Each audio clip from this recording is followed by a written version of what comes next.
Good morning, everybody. Morning. I'm Matt Rakestraw. You probably don't know me, but I'm from Tallahassee, Florida.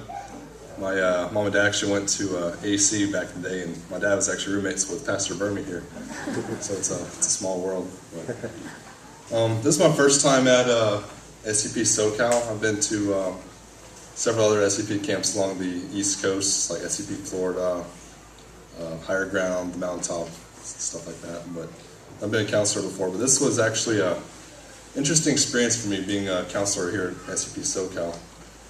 For one, it was a full week in length. Most of the camps I've been to were like extended weekends, that sort of thing. But it was interesting. I wasn't expecting it to play out like it did, but I really enjoyed it. I feel like I grown a lot.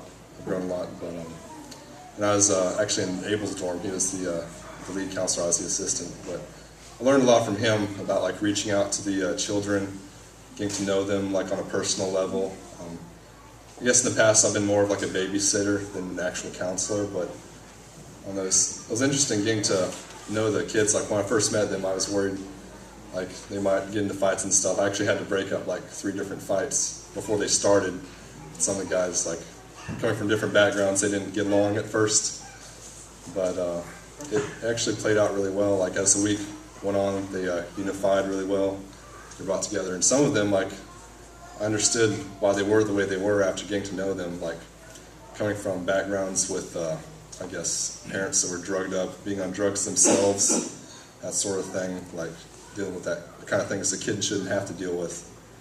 I guess one of the boys in my dorm, his father died last year, shortly before last year's camp, and he was really scarred by the fact that his family couldn't afford to get the ambulance to bring his dad to the hospital, so he actually had to carry his dead father to the car and to drive him to the hospital so he could be pronounced dead. So he was really scarred by that fact, and he never really got over it. But I feel like there's definitely some healing this year. He opened up to us, and we prayed for him, and we really feel like he grew a lot and came out of his shell as well. And some of the other kids, they had issues like, I guess, divorced parent stuff. One kid, he was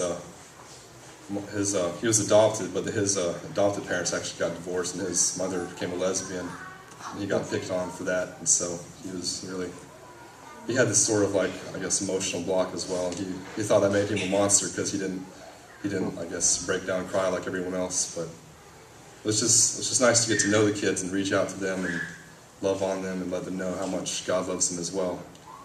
And so it was wonderful to see at the end of the camp how much they've grown. And I've even been texting some of them now. They're excited, like even though camp's just over, they're really happy they went and grew so much. And it's just a wonderful experience all around. And so I was really glad to be able to come and participate this year.